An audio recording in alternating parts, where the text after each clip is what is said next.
रायजादा, ऐसा वजनदार नाम मानो इंडिया की टॉप बिजनेसमैन फैमिलीज में से किसी एक का वारिस हो। मगर हम जिस अहान रायजादा की बात कर रहे हैं उसके कतरे कतरे से बेबसी झांक रही है। अहान एक करोड़पति बिजनेस फैमिली का दामाद तो जरूर है, मगर उसकी हालत पर घर के नौकर भी कहते हैं, कुछ पैसे चाहिए तो बता देना, तुम्हारी गरीबी देखी नहीं जाती।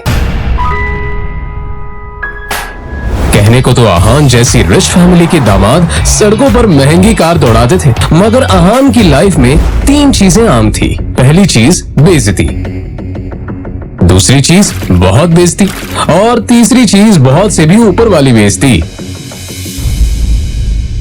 और हाँ, कभी कभी वो किसी रईस को जब अपनी बीवी को एक महंगे होटल में खाना खिलाते देखता था तो वो खुद से कहता था, एक दिन अपना भी टाइम आएगा जब मैं महंगे सूट में ऐसी किसी महंगे होटल में अपनी बीवी शनाया को दर्शन के साथ खाना खिलाऊंगा। जब वो मेरे सीने से लग के एक रोमांटिक डुएट में मेरे साथ रोमांटिक कैंडल लाइट डांस करेगी ना तो वहां बैठे सारे रईसजादों के सीने पर सांप लौटेंगे।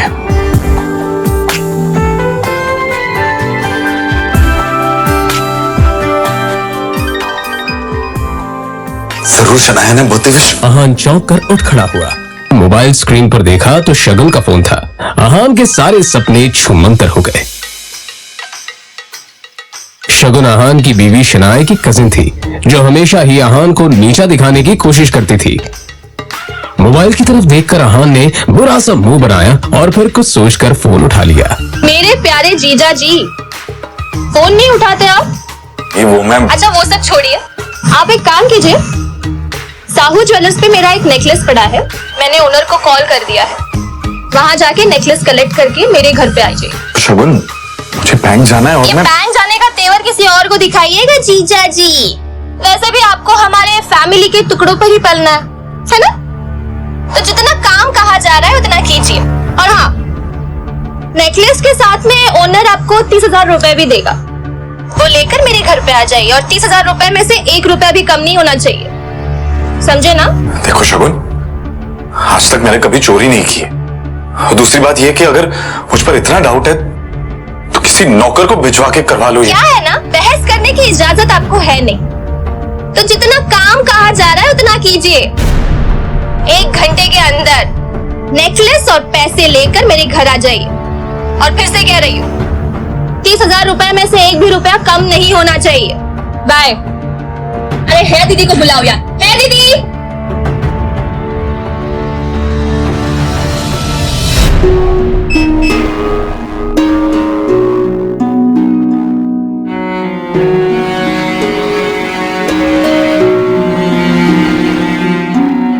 जल्द ही अहान फ्रेश होकर बाथरूम से बाहर आया और जल्दबाजी में अपनी अलमारी की तरफ बढ़ा जिसमें 2 जोड़ी पुराने कपड़े रखे थे। उनमें से जो सबसे साफ कपड़ा था अहान ने उसे पहनने के लिए चुना।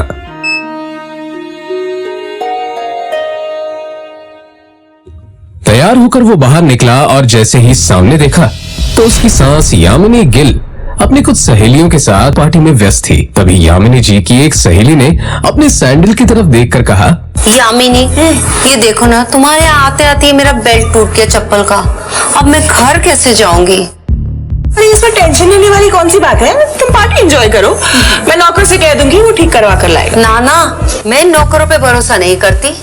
मेरी चप्पल महंगी है, तू एक बार टूट गई चप्पल तो मैं दोबारा पहनती नहीं हूँ। लेकिन क्या करूँ, घर भी तो जाना है ना।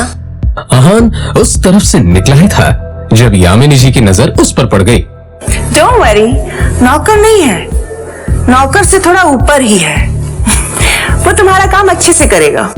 सुनो, ये चप्पल लो और इसे ठीक करा कर लाओ। तभी यामिनी जी की सहेली ने कहा, यामिनी, ये सब काम दामाद से अच्छा नहीं लगता। अरे तुम इतना टेंशन क्यों ले रही हो? वैसे भी ऐसे ये सब काम करने में बड़ा मजा आता है। तुम लोग को भी कोई काम हो तो बता दे रहा। दामाद है तो क्या हुआ, चप्पल भी ठीक नहीं करा सकता? कुछ तो करे, वैसे भी कुछ करता धरता तो है नहीं। ये बातें सीधा अहान के दिल पर आकर लगी, मगर अब उसे ये सब हमेशा ही सुनने की आदत हो गई थी। उसे याद था कि आज उसका बर्थडे है, मगर ये सिर्फ उसे ही याद था, बाकी किसी को भी इससे कोई मतलब नहीं था। शगुन का काम करने जा रहा। बहस मत करो, जो काम दिया है वो करके आओ। दामाद है तो दामाद की तरह रहो, भिखारी कहेगा। पता नहीं शनाया की जिंदगी में ऐसा क्या लिखा था कि तुम जैसा पति मिला है उससे। और अब यामिनी जी की सहेली ने अहान को उसकी टूटी हुई सैंडल की स्ट्रैप दिखाकर कहा, ये वाली चप्पल ठीक करना है, महंगी दुकान में ठीक करवाना, समझ में आया? कहते हुए उसने अहान का हाथ उठाकर सैंडल उसके हाथ में पकड़ा दिया।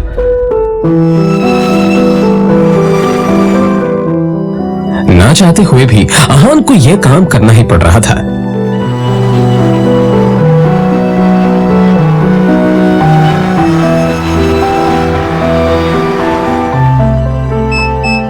उसके मोबाइल पर उसकी बीवी शनाया ने मैसेज किया। ये मैसेज पढ़ते ही अहान के होठों पर एक स्माइल आ गई और उसकी पूरे दिन की टेंशन जैसे गायब ही हो गई। आज पहली बार शनाया ने उसे ऑफिस बुलाया था। एक वही तो थी उसकी जिंदगी में जिसकी मुस्कुराहट देखकर वो खुद को जिंदा रखता था। शनाया का चेहरा देखे बिना अहान को चैन नहीं मिलता था और उसके बस में होता तो शनाया की हर एक खुशी के लिए खुद को लाखों बार कुर्बान कर देता। रास्ते में अहान को एक फूलों की दुकान मिली।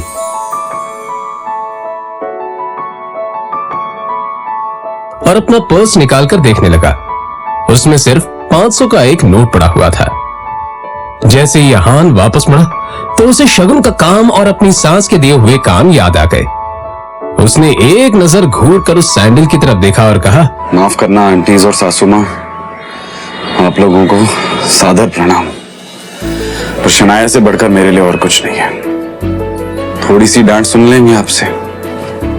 और फिर उस पैसे से अहान ने शनाया के लिए फूलों का वो बुके ले लिया। आज वो पहली बार गिल कंस्ट्रक्शन के ऑफिस जा रहा था, जो कंपनी गिल खानदान की थी। ये सोचकर आज वो फूला नहीं समा रहा था कि वहां उसका अच्छे से स्वागत होगा कि तभी सामने से आने वाले एक आदमी से अहान टकरा गया। उसका नाम देव मल्होत्रा था। यू इडियट, दिखाई नहीं देता तुम्हें? पता नहीं कहां से मुंह उठाकर चले आते हैं। इस ऑफिस में तुम्हारी खड़े होने की भी औकात नहीं, और ऐसे टहल रहे हैं जैसे तुम्हारी खाले जी का घर है। कौन हो तुम? शायद देव मल्होत्रा ने भी उसके बदरंग कपड़ों से उसे नौकर या ऑफिस बॉय ही समझ लिया था। मल्होत्रा ने एक नजर नीचे पड़े बुके की तरफ देखा और फिर उसे अपने पैरों तले कुचल के बाहर निकल गया। अहान ने अपना सर झुकाए बस उस बुके की तरफ देखा। उधर शनाया अंदर से ये नजारा देख रही थी। तभी अहान की नजर शनाया पर पड़ी तो एक पल के लिए वो अपनी बेइज्जती भूल गया और वो शनाया के केबिन में दाखिल हो गया। वो शनाया की तरफ बढ़ा। अब जाने भी तो शनाया, जो हुआ मेरे साथ वो हुआ। और तुम इतना टेंशन क्यों ले रही हो? जो बात गई वो बात गई। तभी शनाया चीखते हुए बोली, दूर हटिए आप मुझसे, दूर हटिए। आप चले क्यों नहीं जाते मेरी जिंदगी से? नर्क बना रखी है मेरी जिंदगी। अहान को एकदम से झटका सा लगा। वो खुले मुंह से शनाया की तरफ देखता रह गया। तभी शनाया आगे बोली, पता नहीं कौन से बाबू की सजा मिल रही है मुझे। आप चाहते क्या? पापा ने हम दोनों की शादी जबरदस्ती करवाई थी, वरना आप तो कभी मेरे लायक थे ही नहीं। और आज भी आपको पति कहते हुए मुझे शर्म आती। अरे आज तो ड्राइवर नहीं था इसलिए आपको बुला लिया, पर मुझे क्या पता था कि मेरा पति इस काम के भी लायक नहीं है। यहां आकर आपने मेरे सबसे पुराने क्लाइंट मिस्टर मल्होत्रा को नाराज कर दिया है। अब कैसे होगा काम मेरा?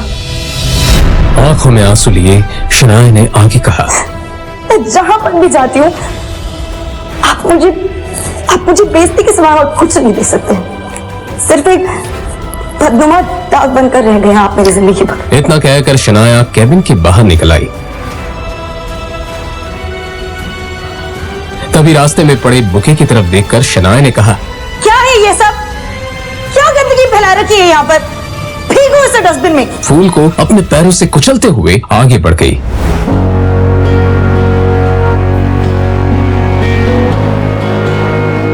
मल्होत्रा अपनी कार में बैठा पहले से शनाया का इंतजार कर रहा था। फिर आहान के सामने ही शनाया अपने क्लाइंट मल्होत्रा की कार में बैठी और बिजनेस के सिलसिले में वहीं से जा चुकी थी। तभी आहान के सामने काली रंग की कार आकर रुकी, जिसमें से एक अधेड़ उम्र का शख्स बाहर निकला। आहान उसे देखते ही चौंक गया, क्योंकि उसकी यहाँ आने की उम्मीद आहान को बिल्कुल नहीं थी। वो आदमी आहान के सामने आकर बोला, यंग मास्टर एशिया की सबसे अमीर कंपनी है और रायजादा ग्रुप के अरबों रुपए का बिजनेस एम्पायर आपका इंतजार कर रहा है। वक्त आ गया है कि आप आकर अपना बिजनेस संभालें। अपने सामने खड़े आदमी को देखकर आहान गुस्से में नजर आने लगा।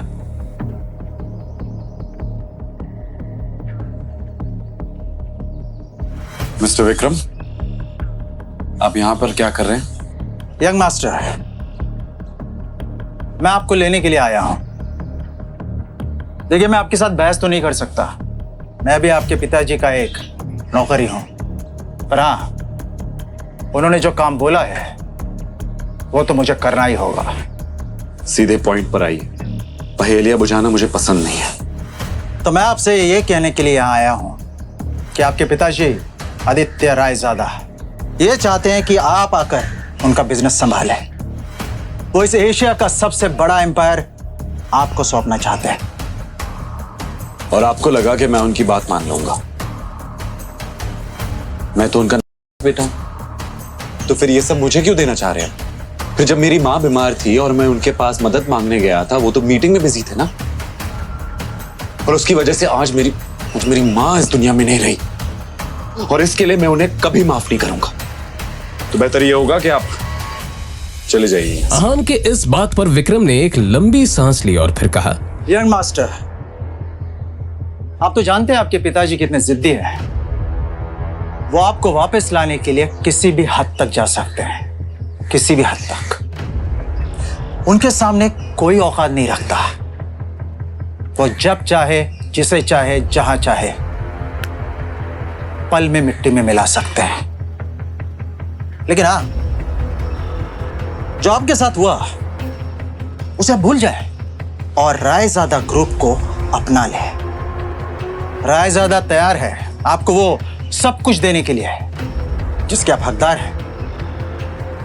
आहान ने जैसे अपना आखिरी फैसला सुनाते हुए कहा, आप यहां से चले जाइए विक्रम, और जाके बता दीजिए कि मुझे उनकी दौलत में कोई इंटरेस्ट नहीं है, और उनकी सारी दौलत भी मेरी मां को वापस नहीं ला सकती। और हां, ये बात गलती से भी बाहर नहीं आनी चाहिए कि मैं रायजादा खानदान से हूं, और रायजादा ग्रुप का मालिक मिस्टर आदित्य रायजादा का बेटा हूं। चलिए। विक्रम उसे जाता हुआ देखता रहा और फिर अपना मोबाइल निकालकर आदित्य रायजादा का नंबर डायल किया। दूसरी तरफ से आवाज आई, मुझे वो किसी हालत में चाहिए, उसके लिए जो भी रास्ता अपनाना है अपनाओ, मुझे आहान हर हालत में चाहिए।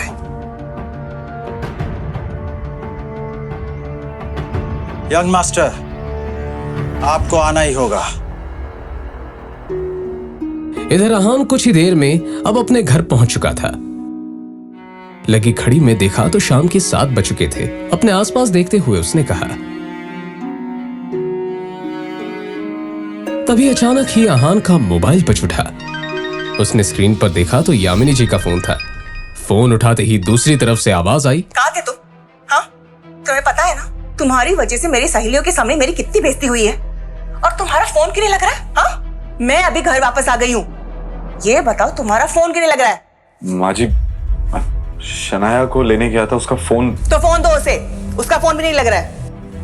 लेकिन माँ जी, शनाया तो मेरे साथ नहीं आई। पर अभी तो तुमने कहा कि तुम उसे लेने गए थे।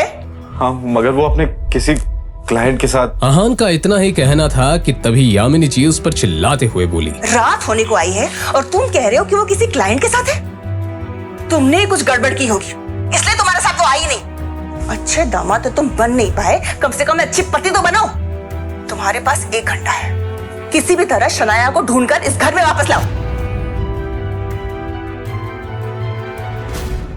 आहान ने शनाया का नंबर डायल किया तो वो नहीं लग रहा था।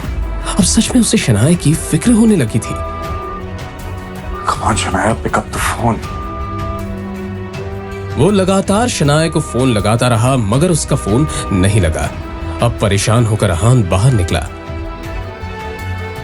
अहान के बारे में भले ही मल्होत्रा को नहीं पता था मगर अहान देव मल्होत्रा के बारे में कई बार शनाया के मुंह से सुन चुका था कि मल्होत्रा उसका पुराना क्लाइंट है और उसका एक नाइट क्लब भी है।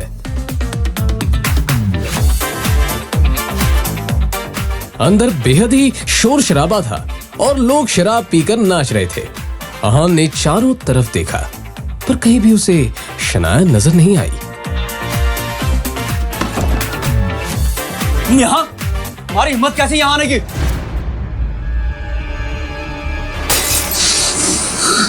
मिस्टर देव मल्होत्रा, मैं शनाया का पति हूं। जी तो कर रहा तुम्हें अभी के अभी जान से मार दूं, पर मेरे हाथ बंधे हुए हैं क्योंकि शनाया को तुम पर बहुत भरोसा है। अब तुम्हारे साथ क्या करना है ये शनाया ही डिसाइड करेगी। आउट।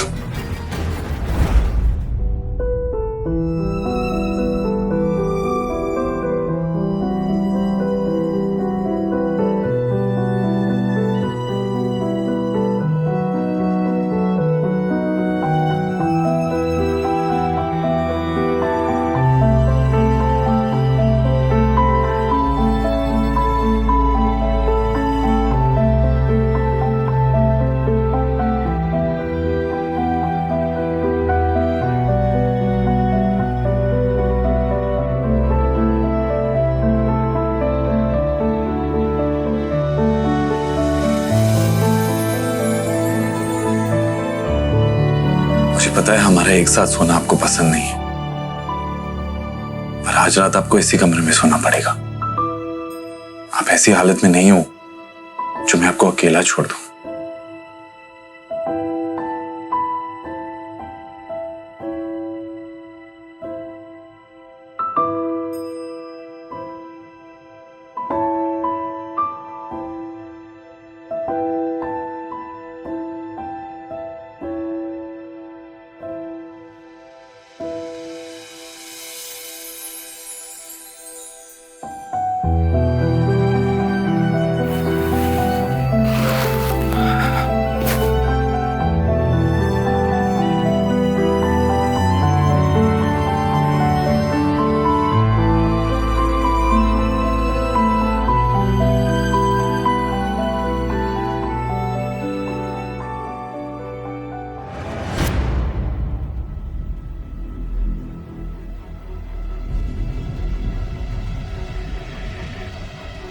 आपकी हिम्मत कैसे हुई मुझे अपने साथ सुलाने की? कैसे आई मैं यहाँ? कैसे आई हूं मैं यहाँ? नहीं, एक सेकंड। आपको पता है ना कि मेरा कमरा अलग है, फिर भी आपने अपने बिस्तर पर अपने साथ मुझे सुलाने की हिम्मत की कैसे? नहीं, क्यों किया आपने ऐसा? क्यों? शनाया, तुम कल रात को नशे में थी और मल्होत्रा से बचाकर मैं आपको यहाँ लाया, और आपको इस हालत में देखकर आपको अकेला छोड़ना मैंने सही नहीं समझा, बस इसलिए।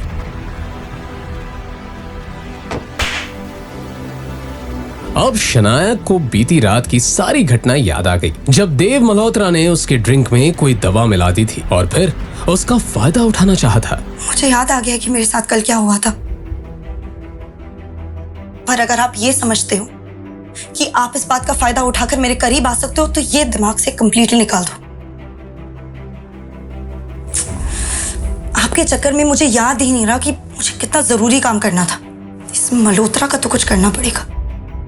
मुझे पता ही नहीं था कि ये इतना घटिया इंसान निकलेगा।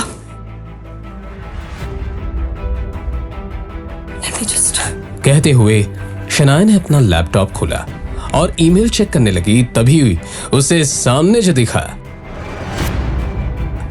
उससे शनाया एकदम से शॉक्ड हो गई। वो हैरानी से ईमेल पढ़ते हुए बोली,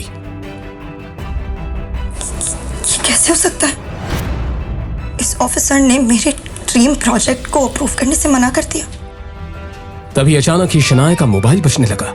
उसने स्क्रीन पर देखा तो उसके दादाजी आनंद गिल का कॉल था। गिल कंस्ट्रक्शन कंपनी के बिजनेस से जुड़े सारे अहम फैसले वही लेते थे। शनाया फोन की तरफ ऐसे देखने लगी जैसे अगर उसे उठा लिया तो कयामत ही आ जाएगी। उसे पता था कि बिजनेस से जुड़े फैसले लेने में उसके दादाजी बेहद सख्त हैं। हमारी कंपनी के सबसे बड़े प्रोजेक्ट को तुमसे वापस लिया जा रहा है और साथ ही अब तुम इस फैमिली बिजनेस से अलग रहोगी। तुम्हारा अब गिल कंस्ट्रक्शन से कोई वास्ता नहीं होगा। I hope that is clear.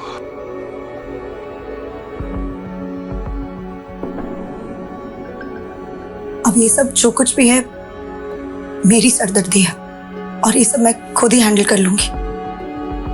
इस एक मेल की वजह से मुझसे मेरा ड्रीम प्रोजेक्ट छीना गया। दादाजी ने कहा है कि वो मुझसे प्रोजेक्ट वापस ले रहे हैं और सिर्फ यही नहीं, मुझे कंपनी से भी बाहर किया जा रहा है।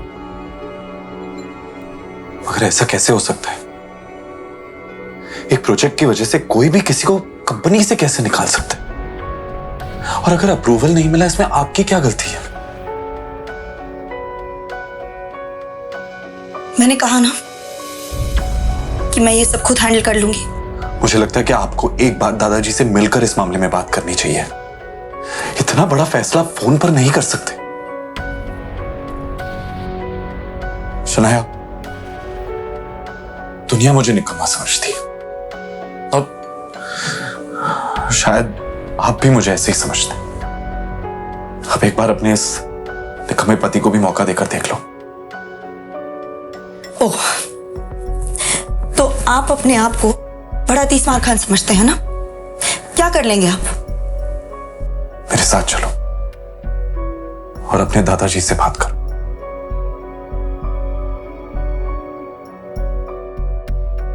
चलो। कुछ ही देर में वो दोनों शनाया के दादाजी आनंद गिल के ऑफिस में थे। Shanaya, Aahan, sit down. देखो शनाया, बिजनेस के मामले में मैं बहुत साफ हूं। मैंने जो फैसला लिया है गुस्से में आकर नहीं और ना ही जज्बात में आकर लिया है। ये नई बिल्डिंग का प्रोजेक्ट गिल कंस्ट्रक्शन का बहुत बड़ा सपना था जो अब तक मुकम्मल नहीं हुआ। Why? दादाजी, I feel like क्योंकि तुमसे ये काम नहीं हो पा रहा। मैंने ये प्रोजेक्ट तुम्हारे कजन शौर्य को दे दिया है। आज से वो इस प्रोजेक्ट को हैंडल करेगा। तुम घर पर बैठकर आराम करो। पर दादाजी, ये प्रोजेक्ट मेरा सपना है दादाजी। मुझे नहीं पता क्या कमी रह गई जो हमें अप्रूवल्स नहीं मिले, बट आई प्रॉमिस यू किसी भी हाल में मैं अप्रूवल्स लेके रहूंगी। दादाजी प्लीज शौर्या को ये प्रोजेक्ट देने से पहले मुझे एक आखिरी मौका दीजिए प्लीज दादाजी। ठीक है, मगर ये काम आज ही होना चाहिए। I hope I am clear on that. जी दादाजी, एब्सोल्युटली।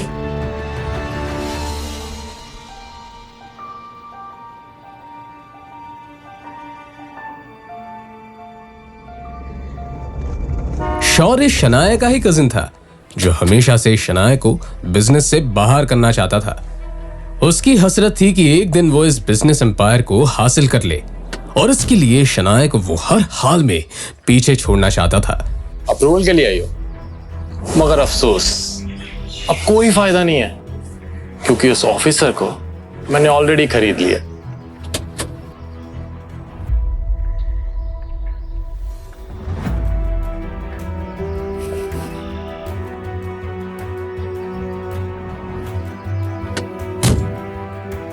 लाइफ पे तो बड़ी मस्ती कर रहे थे। मिस्टर सक्सेना,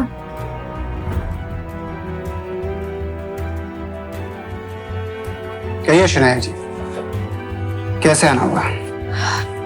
गिल कंस्ट्रक्शन की जो बिल्डिंग है उसके सारे डॉक्यूमेंट्स कंप्लीट हैं और हर जगह पर सारे नियमों का पालन भी किया गया है। बावजूद इसके हमें अप्रूवल नहीं मिला। क्या मैं आपसे पूछ सकती हूँ कि आपने ऐसा क्यों किया? मैंने इन्हें ऐसा करने बोला था। कामिनी, तुम यहाँ? हाँ, मैं यहाँ, मैं यही काम करती हूँ। और ये जिस सक्सेना से तुम बात कर रही हो ना, वो मेरा पति है शनाया। जब मुझे पता चला कि तुम्हें हमारे अप्रूवल की जरूरत है तो मैंने ही इन्हें ऐसा करने से मना कर दिया। आज मेरा पति वो जगह पे है जहां वो तुम्हारा काम बना भी सकता है और बिगाड़ भी सकता है। लेकिन तुम तो बहुत पैसे वाली हो ना शनाया, तू जाओ करवा लो अपना काम, जिससे भी करवा सको। कामिनी, जो कुछ भी हुआ वो सब मेरी गलती थी। मैं बहुत नासमझ थी। प्लीज अगर हो सके तो सब भूल जाओ। मैं नहीं भूल सकती शनाया, मैं नहीं भूल सकती उस दिन को शनाया जिस दिन मेरी शादी तय हुई थी और ये बात मैं तुम्हारे साथ सारी सहेलियों को बता रही थी और तुमने मेरे बेरोजगार पति के बारे में सुनकर सबके सामने उसका मजाक उड़ाया था और मेरा भी मजाक उड़ाया था। सारी सहेलियां हंस रही थी मेरे ऊपर और मैं रोते हुए वहां से आई थी। कामिनी देखो, वो सब मेरी नासमझी थी और मैं बहुत ज्यादा शर्मिंदा हूँ। शर्मिंदा होने से काम नहीं चलेगा शनाया। उस दिन का बदला तुम्हें आज चुकाना होगा। बेइज्जती के बदले बेइज्जती होनी चाहिए। मतलब ये तुम्हारा पति है ना, इसने आज तक कौन से झंडे गाड़ दिए शनाया? अरे इसकी तो मेरे पति के बराबर खड़े रहने की भी औकात नहीं है। और मैंने सुना है कि ये घर जमाई बनकर रहता है। कामिनी, अब तुम गलत बोल रही हो। मैंने अभी कुछ कहा ही कहा है शनाया।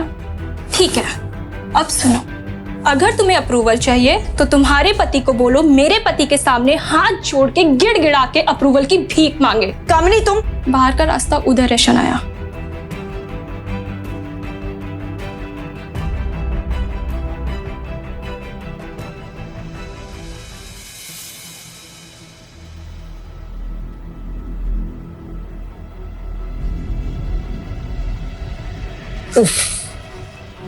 शायद काम हुआ नहीं।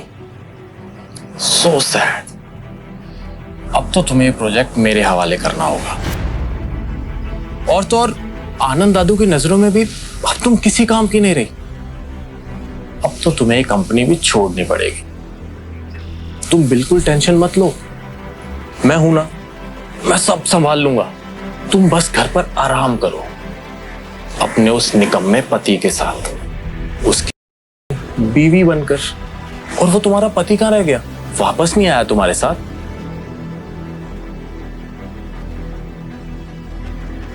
बाहर से शीशे के उस पार क्या हो रहा है ये साफ दिख रहा था।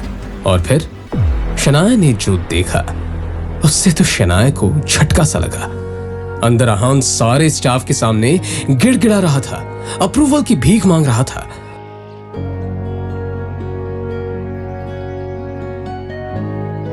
सचमुच बहुत प्यार करता है तुमसे, तुम्हारे लिए कुछ भी कर सकता है। वैसे कहां से मिला तुम्हें ये? खैर मुबारक हो, तुम्हें तुम्हारा अप्रूवल मिल चुका। मगर ये कैसे हो सकता है? मैंने तुम्हारे पति को पैसे दिए हैं। वो तुम्हें वापस मिल जाएंगे। मेरे लिए मेरा बदला ज्यादा जरूरी था।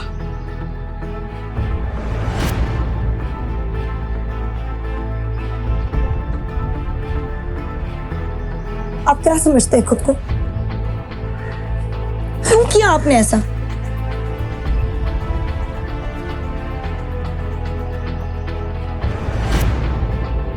तुझे क्या लगता है कि तेरे ऐसा करने से शनाया को सब कुछ वापस मिल जाएगा? मैं इसे कहीं का नहीं छोड़ूंगा।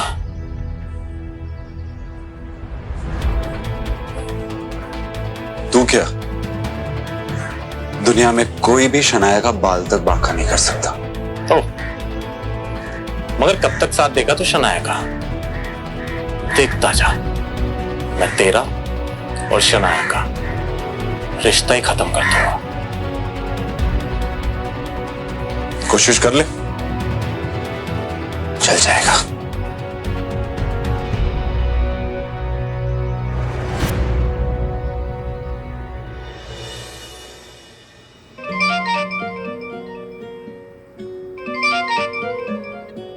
जी दादाजी। तुम्हारी कामयाबी की खुशी में हमने आज पुराने घर पर पार्टी रखी है। तुम आहन के साथ आ जाना। जी दादाजी, थैंक यू। हम आ जाएंगे।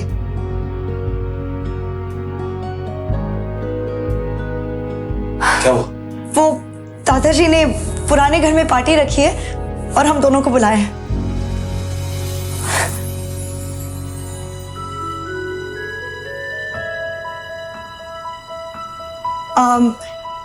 मेरा मतलब है कि पार्टी में बुलाया है, पर इसमें इतना खुश होने वाली बात ही नहीं है। उन्होंने कहा है कि आप सिर्फ हमें छोड़ने चलेंगे बस। आहान भी अंदर ही अंदर काफी खुश था, मगर उसने ये अपने चेहरे पर जाहिर नहीं होने दिया।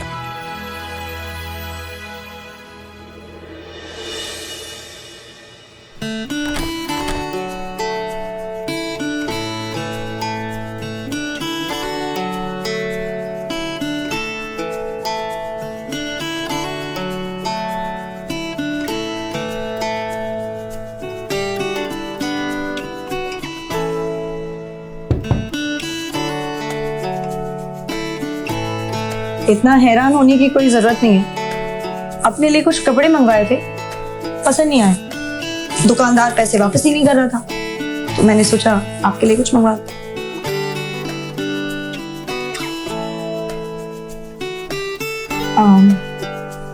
चलते हुए पहन लीजिएगा।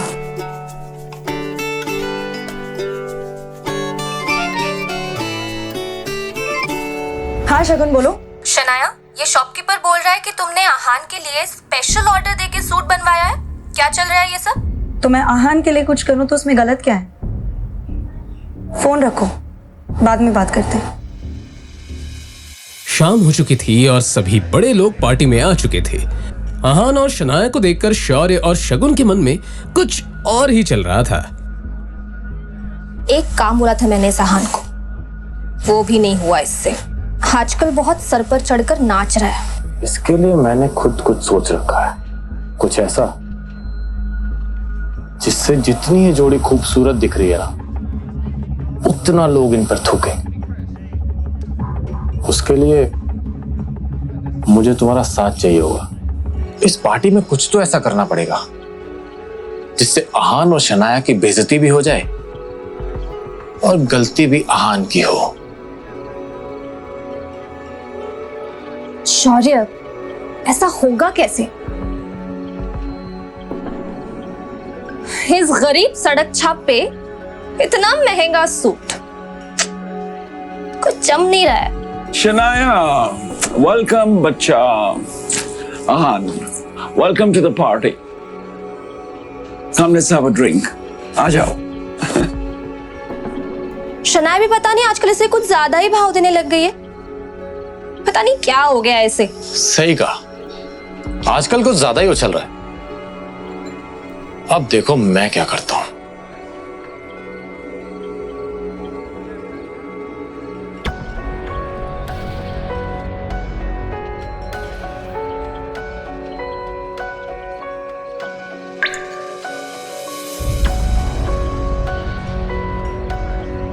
अरे आहान, आज ये सूट कहां से मारा? ओ, अब ये निकम्मा पति अपनी पत्नी के टुकड़ों पे पलने भी लगा है, वरना तुम्हारी इतनी औकात कहां कि तुम इतना महंगा सूट पहन सको। अरे जीजा जी, इसकी बातों का बुरा मत मानिए आप। अब आखिर जीजा जी घर जमाई है ना। अब घर जमाई तो अपने ससुराल के टुकड़ों पर ही पलता है ना? और आप अपनी पत्नी के पैसों पे ऐश कर रहे हो, तो इसमें गलत क्या है? अच्छा सॉरी, लेकिन शगुन, तुम्हें लगता है कि शनाया इससे प्यार करती है? तुम्हें ऐसा क्यों नहीं लगता? वो देखो, अपने पति को छोड़कर। हाँ, वो तो है। गौरव हमेशा से ही शनाया को पसंद करता था, मगर फिर उसकी शादी शगुन के साथ हो गई। बावजूद इसके गौरव अब भी कोई मौका नहीं छोड़ता था, इसलिए अब भी वो उस पर ट्राई करता रहता था। हाँ, ये बात अलग थी कि शनाया गौरव को जरा भी भाव नहीं देती थी। कम से कम आज के दिन तो शनाया को अपने पति को अकेला नहीं छोड़ना चाहिए था। जीजा जी, ओ छोड़िए ना, चलिए हम एंजॉय करते हैं। नहीं मैम, शराब नहीं। अरे कम ऑन आहान, कभी कभी ऐसी पार्टीज में ये सब चलता है। पी भी लो। अरे लो यार, P low. That's like a good boy. ओ जीजा जी, हमारे ग्लास से नहीं पियेंगे? इतना भेदभाव? चलिए come on finish it. Come on come on come on come on. You have to do this, you have to do this. Come on come on. Bravo जीजा जी।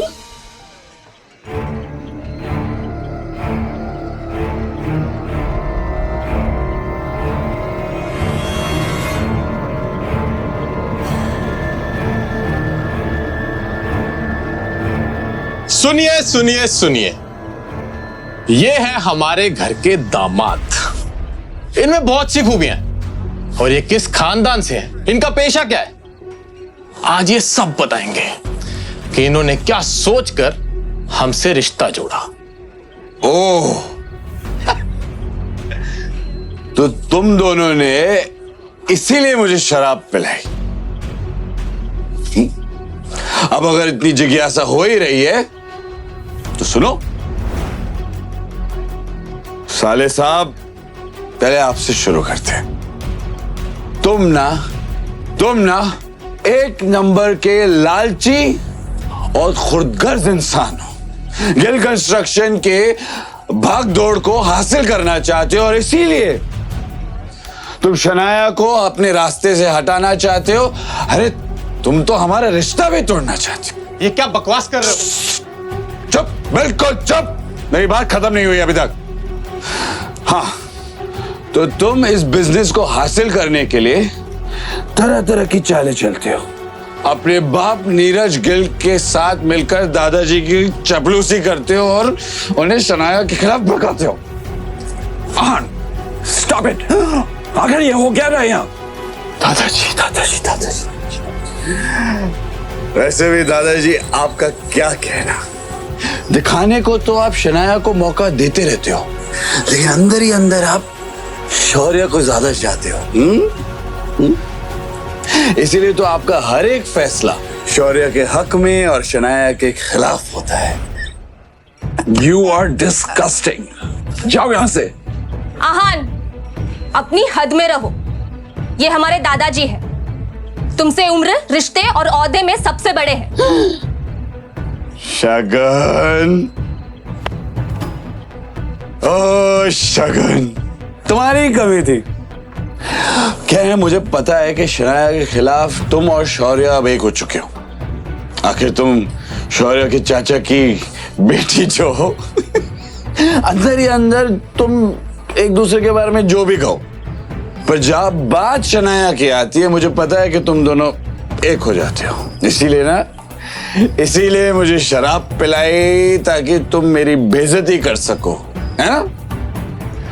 पर तुम लाख कोशिश करो, मैं शनाया के साथ हूं और मेरे होते हुए शनाया का कोई कुछ नहीं बिगाड़ सकता।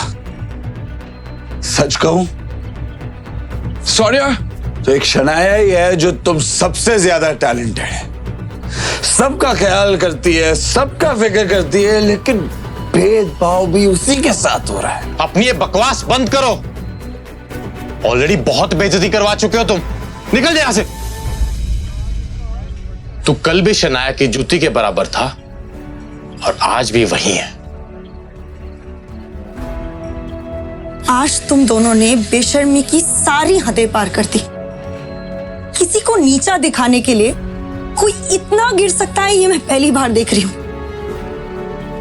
आज के बाद आहान को कुछ भी कहने से पहले एक बात याद रखना, ये मेरे पति हैं और जो तुम लोगों के लाख कोशिशों के बावजूद भी ना बदल नहीं सकते।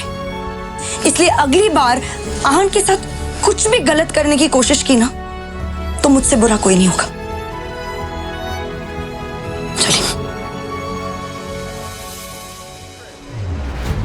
ये सब क्या है शौर्य? ये आहान हमारे खानदान पर धब्बा बन चुका है आंटी। और ये शनाया, ये इसी के साथ रहना चाहती है। हाँ, लेकिन हम कर भी क्या सकते हैं? शनाया के पापा ने इस मुसीबत को हमारे गले बांध दिया है। कर सकते हैं, हम बहुत कुछ कर सकते हैं। अगर आप चाहें तो हम इनका रिश्ता भी खत्म कर सकते हैं। रियली? मगर कैसे?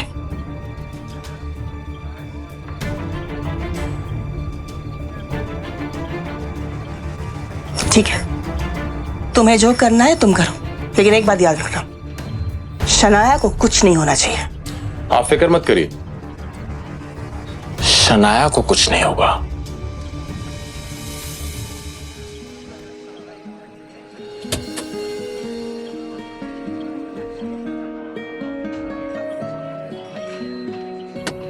आज जो कुछ भी हुआ है उसे भड़काने में जरूर शौर्य और शगुन का हाथ है, मगर जो भी हो, आखिरकार आहान के दिल में छुपी हुई फीलिंग्स तो सामने आ गई। अब मैं कॉन्फिडेंट हूँ कि आहान भी वही महसूस करता है जो मैं करती हूँ।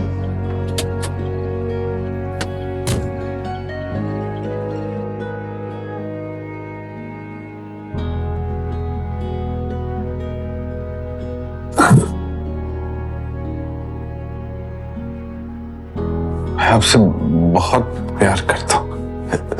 सॉरी, जो भी हुआ ना उसमें मेरी कोई गलती नहीं। सब ना हमें अलग करना चाहते, मगर मैं ऐसा होने नहीं दूंगा। मैं आपके साथ रहूंगा, आपको कभी अकेला नहीं छोड़ूंगा।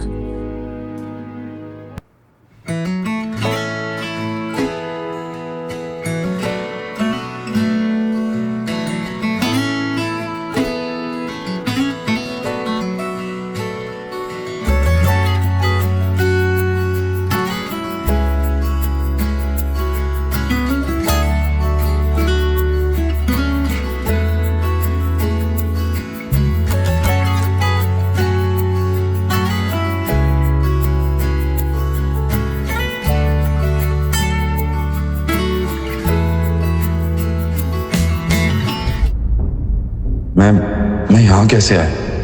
क्या हुआ है मेरे साथ? कल रात को काफी ज्यादा हो गया था। अब मैं शनाया को कैसे फेस करूंगा? खैर, देखा जाएगा।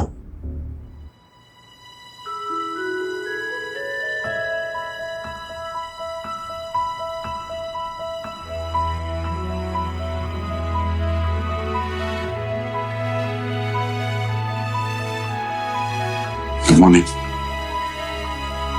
कल रात जो भी हुआ उसके लिए मैं बहुत शर्मिंदा हूँ। कल रात को आपको फिर से मेरी वजह से तकलीफ हुई, उसके लिए हो सके तो मुझे माफ कीजिए। कल रात के लिए I am really sorry. Coffee तो ले लो।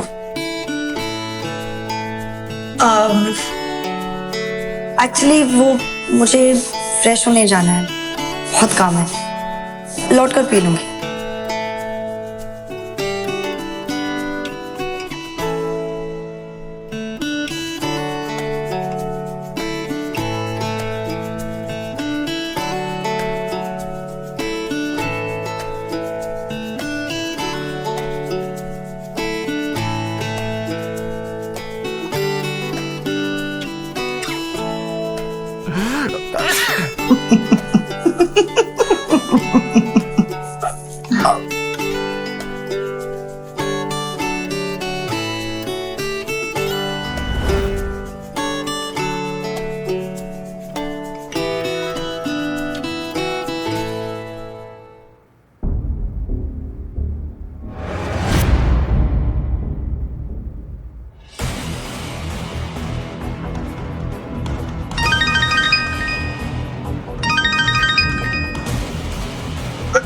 विक्रम बोल रहा हूँ। अब आप क्यों फोन कर रहे हैं? अपने फैसले के बारे में क्या सोचा है यंग मास्टर? मैंने आपसे कितनी बार कहा है मेरा पीछा छोड़ दीजिए, मुझे बार बार फोन मत कीजिए। मैं नहीं चाहता कि कोई भी जाने कि मैं एक अमीरजादा हूं। ये बात सीक्रेट ही रहनी चाहिए।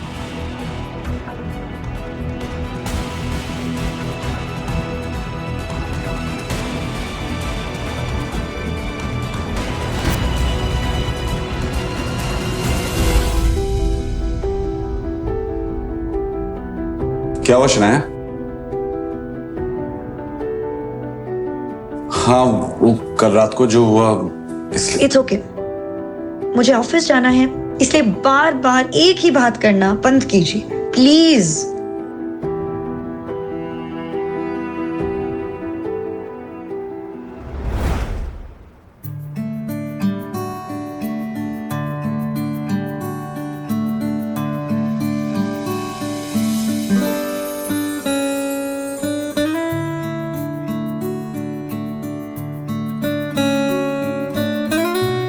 शनाया, आप ये शायद ऊपर भूल गई थी, लगा लीजिए वरना आपके सर में दर्द शुरू हो जाएगा। दोनों अपने मंजिल की तरफ निकल पड़े। वो मैं सोची थी कि क्यों ना मैं इस बाइक से ही चलूं, ट्रैफिक में आसानी हो जाएगी ना।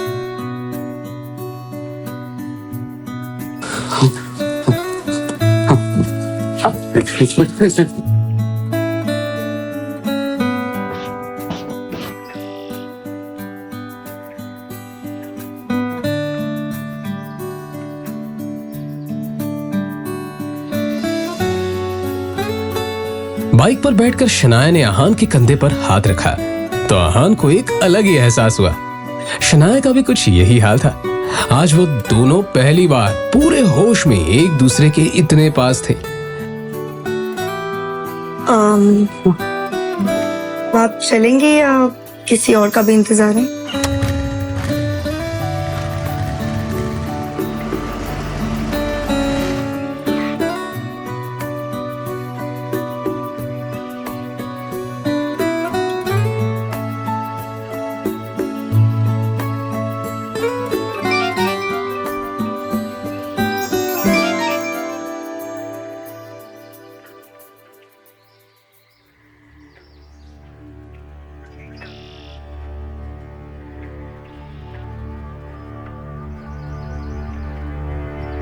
शनाया के पापा के एक्सीडेंट की खबर सुनकर आहान की भी वही हालत खराब हो गई, क्योंकि एक वही तो थे उनकी जिंदगी में जिन्होंने आहान पर हमेशा विश्वास किया था। शनाया बेटा, तुम्हारे पापा उन्हें आईसीयू में रखा है। आप चिंता मत कीजिए, सब ठीक हो जाएगा। जाके पता करके आते हैं, चलिए। क्या बात है डॉक्टर, कैसी हालत है उनकी? जब उन्हें यहाँ लाया गया तो उनकी हालत बहुत खराब थी, पर अब उनकी हालत स्थिर है। फिर भी हम उन्हें निगरानी में रखे हुए हैं। फिलहाल उम्मीद है कि उनकी हालत में सुधार हो, पर कुछ और होने की आशंका से हम इनकार भी नहीं कर सकते।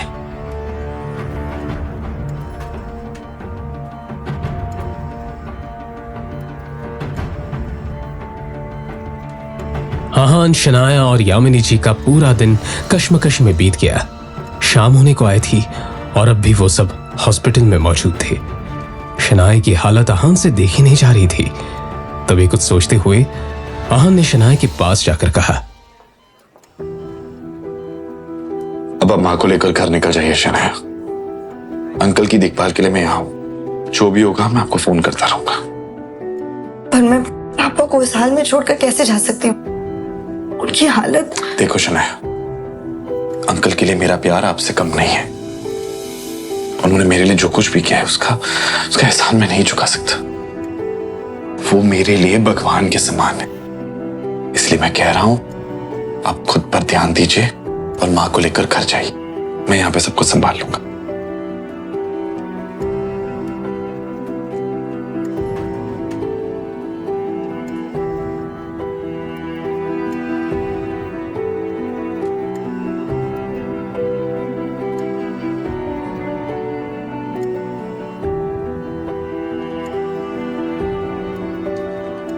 कुछ ही देर में शनाया अपने कमरे पर और यामिनी जी अपने घर पर थी। उधर आहान अभी हॉस्पिटल में एक जगह बैठा हुआ था जब डॉक्टर ने उसके पास आकर कहा, देखिए मिस्टर शेखर की हालत अचानक ही बहुत ज्यादा बिगड़ती जा रही है। जल्दी उनको ऑपरेशन करना होगा।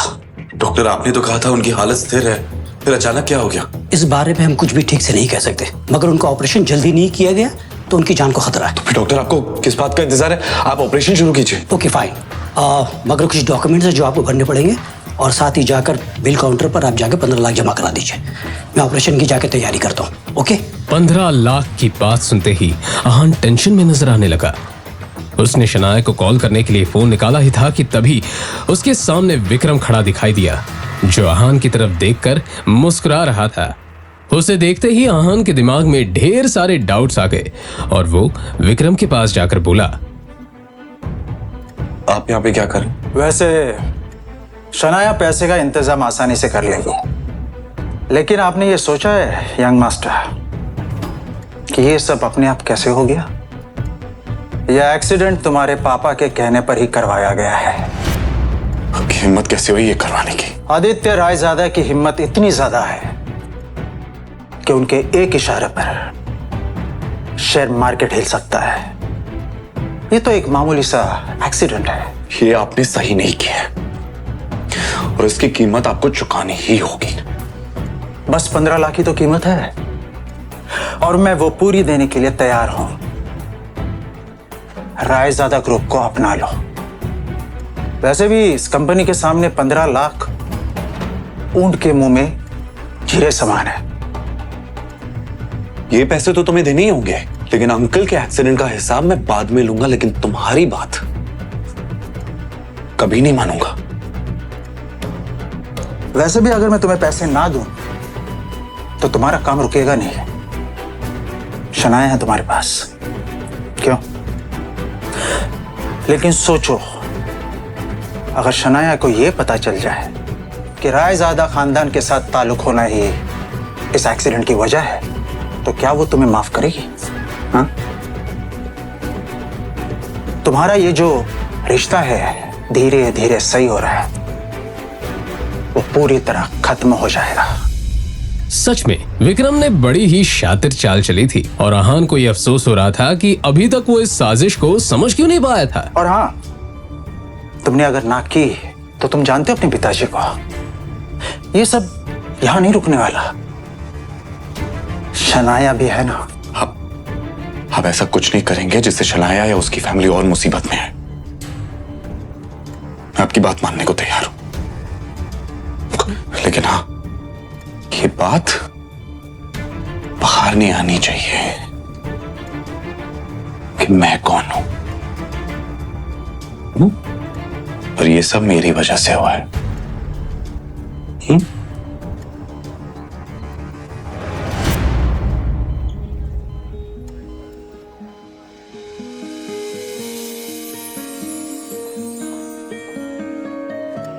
आहान ने शनाया को उसके पापा की हालत के बारे में बताया और फिर जरूरी फॉर्मेलिटीज पूरी करने के बाद उनका ऑपरेशन शुरू हो गया।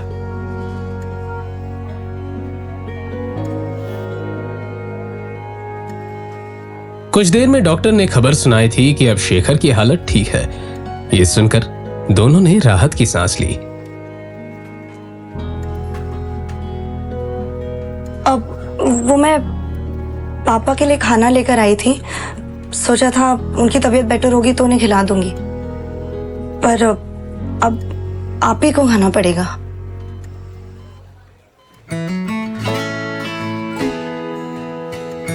अब भिंडी की सब्जी है। आहान को सच में भूख लगी थी। उसने टिफिन खोला तो अंदर भिंडी की सब्जी रखी हुई थी जो आहान को बहुत पसंद थी। तभी उसे शनाया की बात याद आई कि उसने खाना पापा के लिए बनाया था, मगर उसके पापा शेखर को तो भिंडी से सख्त नफरत थी। मतलब साफ था कि शनाया ने ये खाना आहान के लिए बनाया था। पापा, मैंने क्या?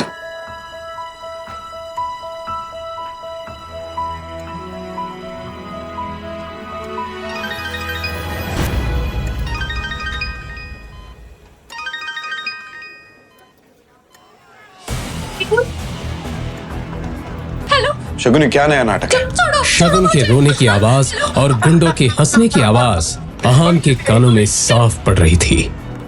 शनाया, मुझे कुछ जरूरी काम है, मैं बस कुछ ही देर में आता हूं।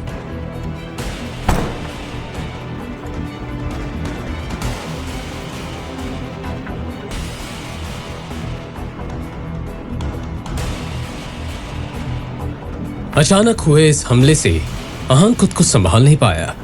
अपनी नाक पर पड़े बंधन से आहान ने निकलने की पूरी कोशिश की थी, मगर अंत में उसका शरीर ढीला होता गया और आहान बेहोश होकर जमीन पर गिर पड़ा। जाहिर था आहान को रुमाल में लगे क्लोरोफॉर्म की मदद से बेहोश किया गया था, और फिर जैसे ही वो बेहोश हुआ, उसके सामने दो चेहरे आकर खड़े हो गए। उनका नाम शौर्य और शगुन था। दोनों के चेहरे पर एक विजयी मुस्कान थी। तभी शगुन ने शौर्य से कहा,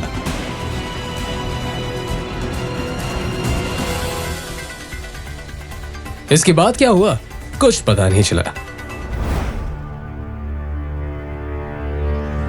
अगली सुबह जब आहान की आंख खुली तो उसे अपने कमरे में पाया। मैं कैसे आया? रात के बारे में याद आते ही आहान चौंक पड़ा। क्या हुआ है मेरे साथ?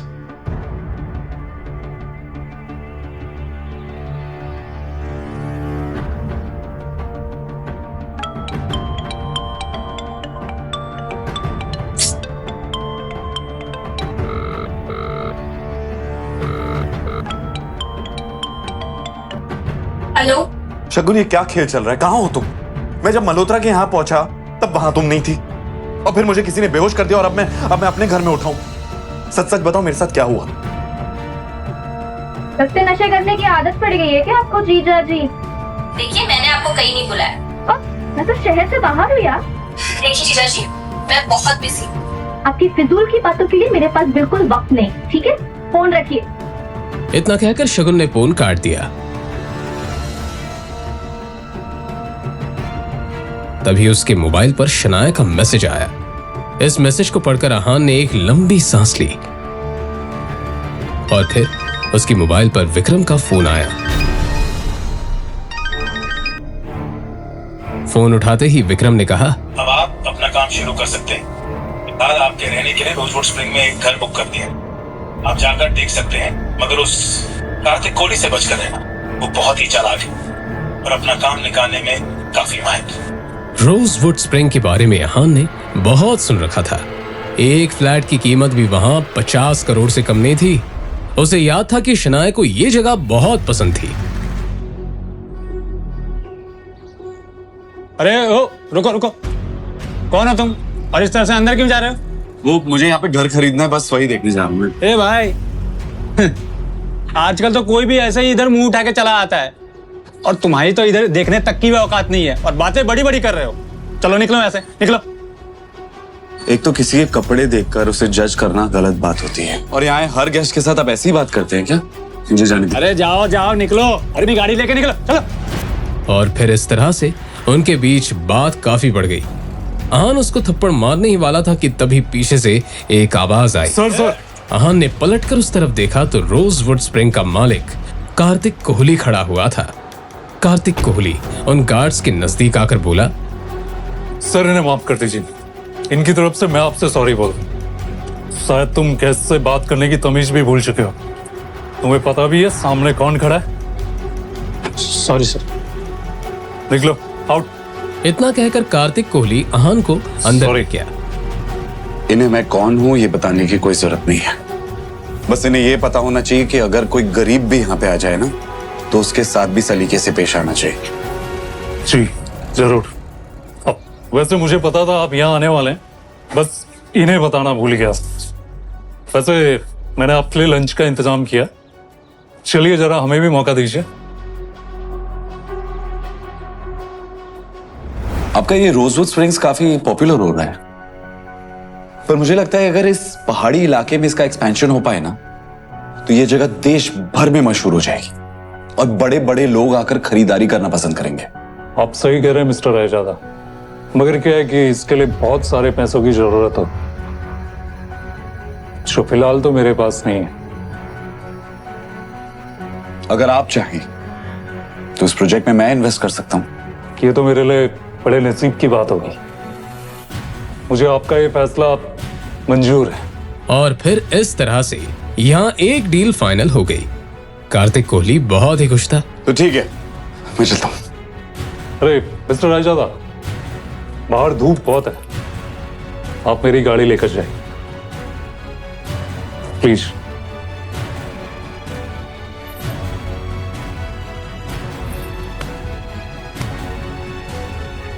फिर आहान उस गाड़ी में बैठा और ड्राइव करते हुए निकल गया।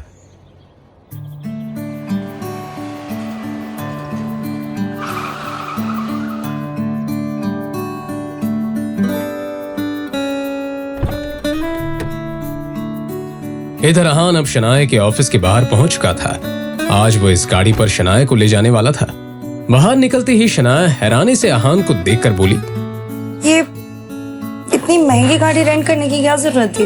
अरे आप टेंशन मत लीजिए, इसे मेरे एक दोस्त ने ऑफर किया। आप चलिए चलते।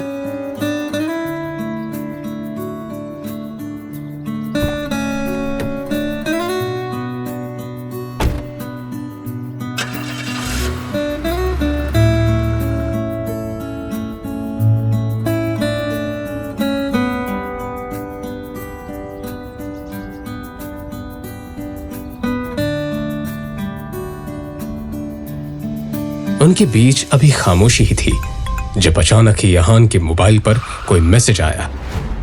अहान ने एक हाथ उठाकर देखा तो शौर्य का मैसेज था। उस मैसेज को खोलते ही अहान का हाथ लड़खड़ा गया। क्या हुआ? कुछ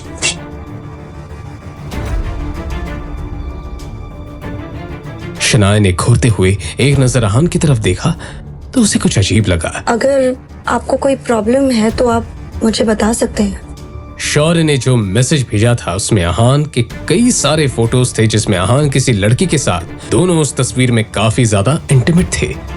तभी अहान को एक और मैसेज आया जिसमें लिखा हुआ था, तुम्हारी ये सारी तस्वीरें अब शनाया को मिलने वाली हैं, जल्दी घर पहुंच जाओ। ये मैसेज पढ़ते ही अहान की हालत खराब हो चुकी थी।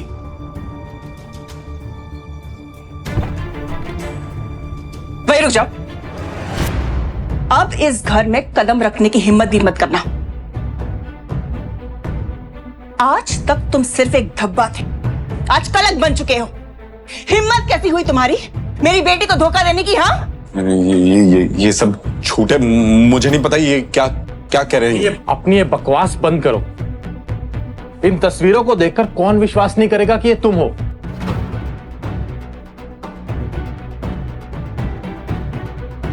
कहते हुए शौर्य ने मोबाइल शनाया के हाथों में दे दिया। शनाया हैरानी से सभी फोटो देखे जा रही थी। उसकी आंखों में आंसू आ चुके थे। एक नजर शनाया ने अहान की तरफ देखा तो अहान ने कहा, ये झूठ है, ये सब है ना हमारे रिश्ते को खत्म करने की कोशिश करें। मुझे नहीं पता कि ये तस्वीरें कहां से आई है, कैसे आई है, सब झूठ कह रहे हैं ये सब। अच्छा, तो सच क्या है तुम ही बताओ ना। पैसे के लालच के लिए तुमने शादी तो कर ली, और हाँ, तुम कौन से रिश्ते की बात कर रहे थे? वो जो अब तक बना ही नहीं। शनाया आंखों में आंसू लिए सभी के चेहरे की तरफ देखे जा रही थी। शनाया, सामने डिवोर्स पेपर्स रखे हैं, चुपचाप साइन करो। अब इस आदमी के साथ मैं तुम्हें 1 मिनट के लिए भी बर्दाश्त नहीं कर सकती हूँ। फिर एक बार शनाया ने अहान की तरफ देखा। उसकी आंखों में आंसू देखकर अहान का दिल जोरों से धड़कने लगा।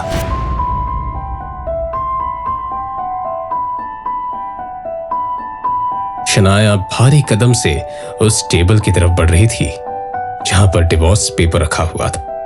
ये देखकर अहान का दिल जोरों से धड़कने लगा।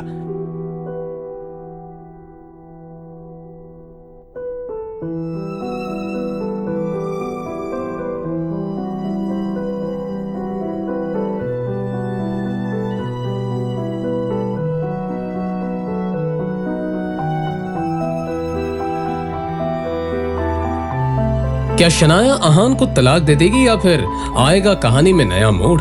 जानने के लिए बने रहिए इस कहानी के साथ सिर्फ और सिर्फ पॉकेट एफएम ऐप पर।